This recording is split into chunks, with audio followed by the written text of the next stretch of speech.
And joining us now with more on the International Court of Justice hearing set to take place later this week is founder and president of the Shurat Hadin Law Center, Nitsana Darshan-Leitner. Thank you for joining us. Thank you for having me. So let's start with this case. Of course, a ludicrous accusation. Why is Israel going along with it? Why has it decided to appear in court? Israel is a signatory to the Convention to stop genocide, or to prevent genocide. And as a signatory, she has an obligation to participate in any dispute over this convention. The one that is the arbitration for any dispute of this convention is the International Court for Justice in Europe.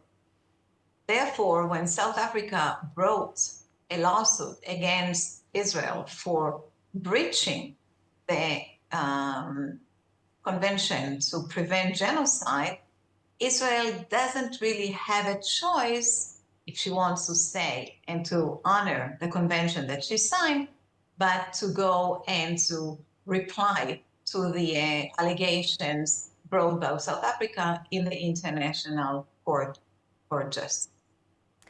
And will Israel be able to get a fair trial?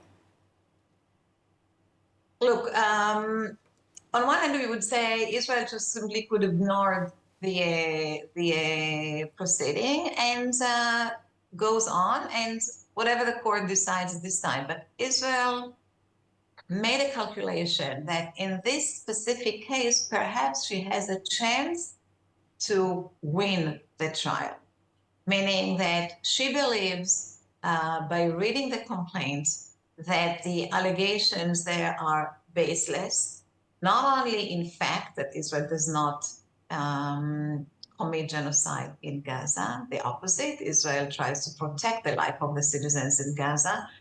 Israel does anything they can in order to prevent any harm from the population, but what can you do when Hamas using this population as human shields and surround himself with women and children, and therefore they are getting harmed inevitably. But the basis for this complaint are actually stays of politicians, of reporters, of commentators on the Israeli TV, and this is not a lawsuit. This is not how you base a lawsuit. So Israel believes that perhaps this is an opportunity to win. Like if you would imagine any case would be filed against Israel, this would be the case to win. I'm just afraid that the court may, say that Israel did not commit genocide in Gaza.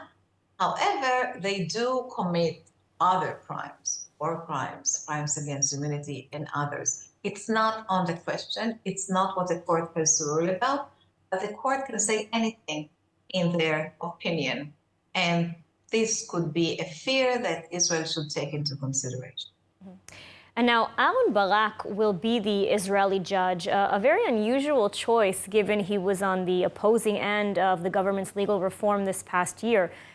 Is this perhaps a message of unity from Netanyahu? I mean, what do you make of this choice? Look, as a legal expert, I can tell you that this is the most natural choice. Aon Barak is an expert in international law. He wrote very significant judgments in Israel regarding the international law. And he's a scholar. He's very, very respected in Europe and United States. He's very, very well known. He's one of the major jurists in Israel. And he is the right choice professionally to represent Israel, not to represent Israel, but to be on the Israeli side as a judge in this chamber. Politically, there is a suit between Netanyahu to Aon Barak, between Netanyahu and the rest of the judges in the Supreme Court, between Netanyahu and the legal system, between the government and the Supreme Court. But I want to believe and I want to trust Aon Barak, and I don't see a reason why not? That when he goes and represents the Israeli interests, there will be no political disputes in his eyes. He will go and do his job the best way he can.